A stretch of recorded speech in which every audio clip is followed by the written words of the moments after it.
Si vous n'avez pas encore vu la vidéo précédente, je vous invite à aller sur notre chaîne YouTube.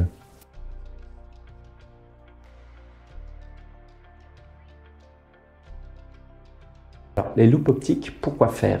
Je vais répondre à la question en abordant les différentes catégories de famille.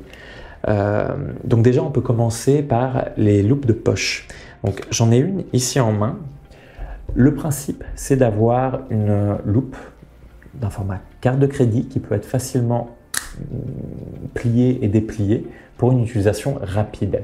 C'est un système qui va être dit de Fresnel, on l'a vu tout à l'heure. Donc un zoom, un grossissement qui est relativement peu important, mais qui va être extrêmement fin. Par contre, la lentille est striée, ce qui va enlever la lisibilité à la lecture, on l'a vu tout à l'heure.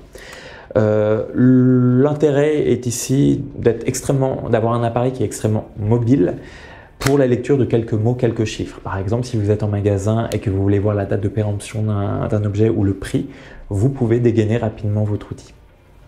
Voilà pour les loupes optiques de poche. Ensuite, on peut aborder les loupes optiques à main. Ici, j'en ai une d'un grossissement d'une puissance x3. Donc, c'est une taille qui est relativement importante pour ce genre d'appareil. Si je vous montre un x7, vous voyez que la lentille est beaucoup plus réduite. Donc, on l'a vu tout à l'heure ensemble. Plus le grossissement sera important, plus la lentille sera réduite. Donc, ici, ce sont des lentilles en verre, donc avec un grossissement important. Ce sont des appareils qui sont autant utilisables en position assise que debout, et donc autant utilisables en intérieur qu'en extérieur, et qui peuvent être utilisés avec un support pour certaines. Là, l'intérêt, ça va être de transformer notre loupe à main en loupe à poser pour gagner en confort à la lecture. Les loupes à poser, justement, voilà, je vous en montre un type qui existe, il y en a plein. L'intérêt ici, donc contrairement aux loupes qu'on vient de voir, ce sont des loupes qui sont uniquement utilisables sur un plan horizontal, donc une table, un bureau. Ce sont des loupes qui sont en verre, donc avec un grossissement qui est important. Et donc on va, grâce à ces loupes, gagner en confort de lecture. Parce que la mise au point entre la loupe et l'écrit se fera automatiquement. Contrairement au fait, si je tiens ma loupe à la main, je dois faire à la fois le point entre la loupe et le document écrit, entre la loupe et mon œil. On le verra juste après ensemble. Voilà pour les loupes à poser. Enfin, les règles loupes. Donc ici, à mon avis, vous n'allez pas le voir correctement, mais c'est une barrette, d'accord, qui permet de zoomer. Une barrette qui comprend une ligne rouge, là en l'occurrence, qui va me permettre de suivre facilement une ligne sur un journal, par exemple, ou dans un livre. L'intérêt ici est de poser cette barrette sur une ligne, sur la ligne que je souhaite lire. Donc il faut une table pour s'en servir. Et ça va me permettre d'éviter de bouger ma loupe de gauche à droite, vu que cette loupe-là couvre un format A4. Okay, donc c'est un système avec lentille acrylique. Donc le zoom est relativement un peu important, mais elle a l'intérêt d'être transparente, à contrario des systèmes Fresnel. Donc la lisibilité est meilleure avec ce genre de système. Alors, l'éclairage, pourquoi faire?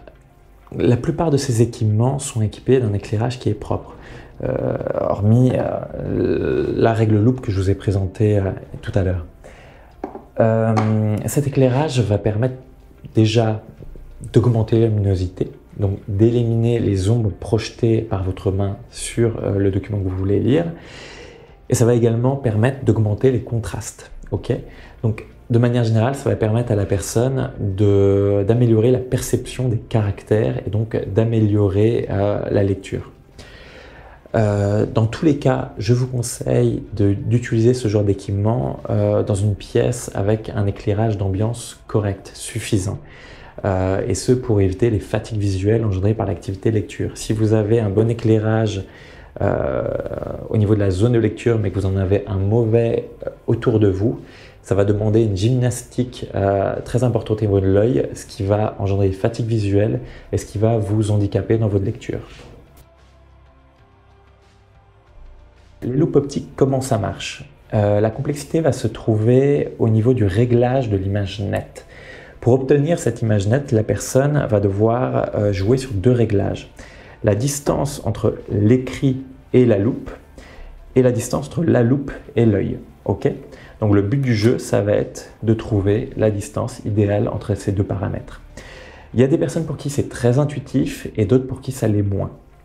Pour cela, je conseille de vous faire accompagner par votre vendeur ou par un proche, voire d'ouvrir un dossier LMDPH pour vous faire accompagner par un ergothérapeute pour l'apprentissage de cette aide technique. Une autre solution, c'est de partir sur des loupes à poser, qui permet de limiter, d'enlever un des deux réglages. En ce qui concerne le prix, c'est très variable. Ça va aller d'une quinzaine d'euros à plusieurs centaines d'euros. Ça va vraiment dépendre de vos besoins et des caractéristiques de la loupe qui vont répondre à ce besoin. Dans tous les cas, je vous invite à ouvrir un dossier MDPH parce que vous avez droit à des aides financières pour ce genre d'aide technique.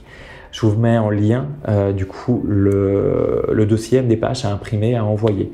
Gardez en tête qu'il ne faut pas acheter le matériel, l'aide technique, avant d'avoir ouvert le dossier à la MDPH si vous voulez bénéficier des aides en question. Voilà.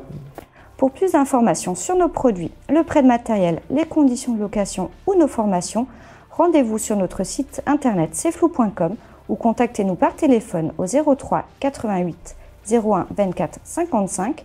Nous sommes joignables du lundi au vendredi de 9h à midi et de 14h à 17h. Nous vous invitons également à vous abonner à notre chaîne YouTube pour être informé de nos nouveaux produits et services.